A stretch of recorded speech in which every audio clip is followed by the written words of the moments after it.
आमना सामना होता है तो दोनों एक दूसरे को देखकर बौखला जाती हैं और दोनों में युद्ध छिड़ जाता है। लेकिन सौदामिनी ज्यादा शक्तिशाली थी, उसके आगे झुमरी टिक नहीं पाती और सौदामिनी झुमरी को मार देती है। अब आखिरी सांस गिन रही झुमरी को सौदामिनी कहती है, झुमरी तुम्हारा मरना तो तय था। तुमने अपने मतलब के लिए इंसानी दुनिया में आकर हर एक इंसान से अपना बदला लेना चाहा, बेकसूर लोगों को भी मारा, लेकिन तुम्हारा अंत मेरे ही हाथों लिखा था। अब सौदामिनी तांत्रिक बाबा का शुक्रिया अदा करके चुड़ैल लोक के लिए रवाना हो जाती है। रुद्रपुर गांव में सन्नाटा पसरा होता है।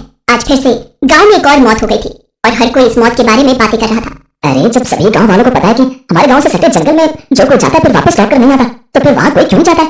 अरे मैंने अपने पति को मना किया था कि जंगल के रास्ते ना जाए, लेकिन नशे में धुत मुझे कहते रहे कि मैं भी तो देखूं आखिर जंगल में ऐसा क्या है, और मैं मना करती रही, लेकिन उन्होंने मेरी एक नहीं सुनी। अरे केसरी भाभी, मैं तो मोहन को समझाता था कि इतना नशा करना ठीक नहीं है, और नशे की हालत में देखो अपनी जान गंवा बैठा उस जंगल जाकर। रुद्रपुर गांव से सटा एक घना जंगल था। उस जंगल में जाने वाला इंसान कभी लौट कर नहीं आया, और ये बात गांव वाले अच्छे से जानते थे। लेकिन फिर भी जाने अनजाने में उस जंगल में जो कोई जाता वो भगवान को प्यारा हो जाया करता। गांव में हर महीने 4 से 5 मौतें हो रही थी। अरे गोपाल कैसा है? आज तो बड़ा उदास लग रहा है। अपने जिगरी दोस्त के जाने के बाद गम में डूबा हुआ है। क्या बताऊं दया भैया, मैंने उस जंगल में जाने से मना किया था। वो तो मुझे भी जंगल खींच कर लेकर जा रहा था, लेकिन मैंने उसे जंगल जाने से मना कर दिया। अगर तूने उसे रोक लिया होता तो आज तो वो तेरे साथ होता। मुझे तो समझ नहीं आता कि आखिर उस जंगल में ऐसा क्या है जिस वजह से लोग अपनी जान गंवा देते हैं। उस जंगल में जो कुछ भी है, लेकिन गाँव वाले तो जानते हैं ना, उस जंगल में जाना यानी मौत को गले लगाना। और तुम्हें तो पता है पुलिस की तहकीकात पोस्टमार्टम तक में कुछ नहीं आता। कैसे और किस वजह से मौत हुई? गांव में सभी लोग एक मौत के सदमे से उभर नहीं पाए थे। तभी दया के घर में उस वक्त सन्नाटा पसर जाता है जब उसके बेटे और बेटी लापता हो जाते हैं। अरे मेरे बच्चे, न जाने उस जंगल में क्या करने गए थे, अब देखो भगवान को प्यारे हो गए।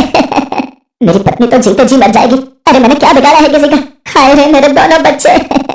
भैया मेरे पति की तो लाश भी मिल गई थी, लेकिन सुना है आपके दोनों बच्चों की लाश तक नहीं मिली। नहीं मिली केसरी, नहीं मिली। अब तो ऐसा लग रहा है वो जंगल भूतिया हो गया है, जहाँ गाँव के लोग जाते हैं और गायब हो जाते हैं। मैं तो कहता हूँ दया भैया, इसका समाधान हमें सरपंच जी से निकालना होगा। अब सभी गांव वाले सरपंच के पास पहुंचते हैं और अपनी सारी आप बीती बताते हैं। सरपंच भी इस बात को गंभीरता से लेता है और जंगल जाने वाले रास्ते पर एक बोर्ड लगवाने का फैसला लेता है जिस पर लिखा होता है, यहाँ जाना मना है। ये अच्छा किया सरपंच जी ने। इस बोर्ड को पढ़ने के बाद शायद ही कोई इस जंगल में जाएगा। उस बोर्ड के लगने के अगले दिन केसरी पास के कुएं पर जब पानी भरने जाती तो वो देखती है कि कल जो उन्होंने यहाँ जाना मना है का बोर्ड लगाया था वो वहाँ है ही नहीं। अब ये बात केसरी गाँव वालों को बताती है, हमने जो कल जंगल जाने के रास्ते पर बोर्ड लगाया था वो बोर्ड वहाँ है ही नहीं। क्या बात कर रही हो केसरी भाभी? वो बोर्ड तो मैंने खुद अपने हाथों से लगाया है। चलो चलकर देखते हैं, लगता है ये गांव का ही कोई आदमी कर रहा है। उस बोर्ड के हटने से तो मुझे भी ऐसा लगता है, लेकिन कोई बात नहीं, हम दोबारा बोर्ड लगा देते हैं। हाँ हाँ, हमें वो बोर्ड तो लगाना ही होगा, वरना जो अनजान लोग हैं वो जंगल के रास्ते गए तो फिर लौट कर नहीं आएंगे। गोपाल, दया और गांव के बाकी लोग मिलकर दोबारा से जंगल के रास्ते यहाँ जाना मना है का बोर्ड लगा देते हैं। ऐसे ही कई दिन बीतता है और जब जब गांव के लोग जंगल जाने वाले रास्ते पर बोर्ड लगाते वो बोर्ड अगले ही दिन उन्हें वहाँ नहीं मिलता। एक रोज भूला भटका रुद्रपुर गाँव में एक शहरी पर्यटक आता है। ये गाँव तो बेहद खूबसूरत है, इस गाँव का भ्रमण करना पड़ेगा। पहले इस घने जंगल में कुछ फोटोज खींच लेता हूँ, उसके बाद गाँव के लोगों से मुलाकात करूंगा। इतना कहने के बाद वो शायर आदमी जंगल की तरफ बढ़ता है और अपने कैमरे में जंगल की सुंदरता के कुछ नजारे कैद कर लेता है। तभी उसके नाक में अचानक एक खुशबू आती है। ये खुशबू तो जानी पहचानी लग रही है। अरे ये तो मेरी फेवरेट चिकन लेग पीस की खुशबू है, लेकिन आसपास तो जंगल ही जंगल है, तो ये खुशबू कहाँ से आ रही है? तभी सामने उसे एक झोपड़ी दिखाई देती है और झोपड़ी के बाहर एक औरत चिकन लेग पीस बेचती हुई नजर आती है। ओह वाओ, ग्रेट, खाने का बंदोबस्त तो हो गया। सैम उस औरत के पास पहुंचता है और उस औरत से चिकन लेग पीस खरीदता है और जैसे ही सैम उस औरत का दिया हुआ चिकन लेग पीस खाता है, सैम उस औरत के हाथों के बने चिकन लेग पीस की तारीफ करने लगता है। ओह नाइस, ये तो बहुत टेस्टी है। सच में चिकन लेग पीस का जवाब नहीं, आपने इसे बहुत अच्छे से बनाया है। धन्यवाद आपका यहाँ आने के लिए। सैम चिकन लेग पीस खा रहा होता है और तभी उसके सामने से वो औरत अचानक से गायब हो जाती है और सैम डर से उसके हाथ से चिकन लेग पीस छूट जाता है। सैम इधर उधर देखने लगता है लेकिन उसे वो औरत कहीं नहीं दिखती। अचानक से वो औरत कहाँ चली गई? अरे कोई है यहाँ पर? इतना कहने के बाद जैसे ही वो मुड़ता है उसके पीछे ही पेड़ से लटकी हुई चुड़ैल जोर जोर से हंस रही होती है। यहाँ से बचकर जाना नामुमकिन है, तुम भूल भुलैया में फंस चुके हो। जो एक बार यहाँ आया है फिर लौट कर नहीं गया, अब उस परंपरा को मैं टूटते तो नहीं दे सकती। इतना कहने के बाद वो चुड़ैल सैम की आंखों से आंखें मिलाती है और सैम वहीं गिर पड़ता है, जिसके बाद वहीं उसकी मौत हो जाती है। अब अगले दिन उस पर्यटक की लाश मिलती है और गांव वाले घबरा जाते हैं, लेकिन गांव में अब भी लोग लगातार गायब हो रहे थे और अपनी जान गंवा रहे थे। एक रोज देर रात दया अपने बच्चों को याद कर रहा होता है। मेरे बच्चों, क्या सोचकर तुम जंगल गए थे?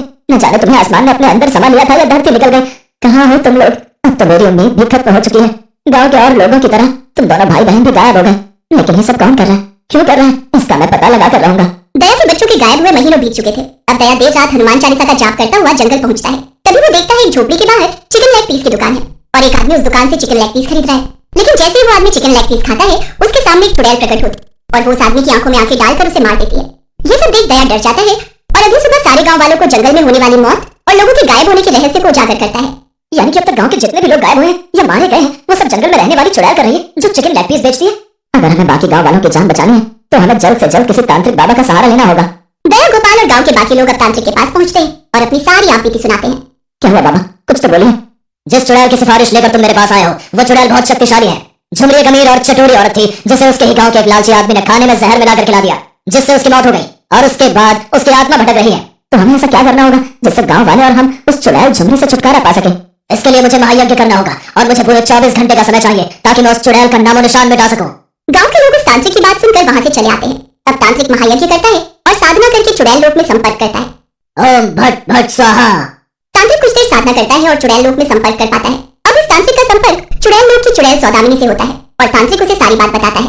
झुमरी चुड़ैल, जिस झुमरी की तुम बात कर रहे हो वो मेरी पुरानी दुश्मन है और अपनी दुश्मन को मारकर मुझे खुशी तो जरूर मिलेगी, लेकिन अभी तुम मुझे साधना करके संपर्क कर पा रहे हो। लेकिन इंसानी दुनिया में आने के लिए तुम्हें शमशान में यज्ञ करना होगा, तभी मैं इंसानी दुनिया यानी धरती लोक पर आ सकती हूँ। मैं शमशान में तुम्हें इंसानों की दुनिया में बुलाने के लिए यज्ञ जरूर करूंगा।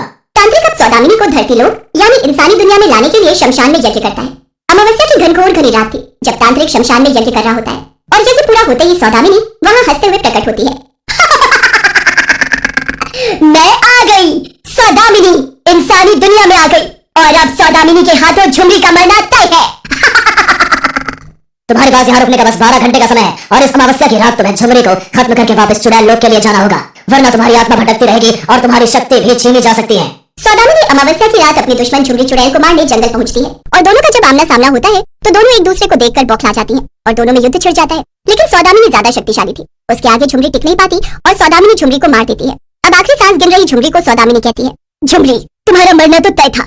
तुमने अपने मतलब के लिए इंसानी दुनिया में आकर हर एक इंसान से अपना बदला लेना चाहा, बेकसूर लोगों को भी मारा, लेकिन तुम्हारा अंत मेरे ही हाथों लिखा था। अब सौदामिनी तांत्रिक बाबा का शुक्रिया अदा करके चुड़ैल लोक के लिए रवाना हो जाती है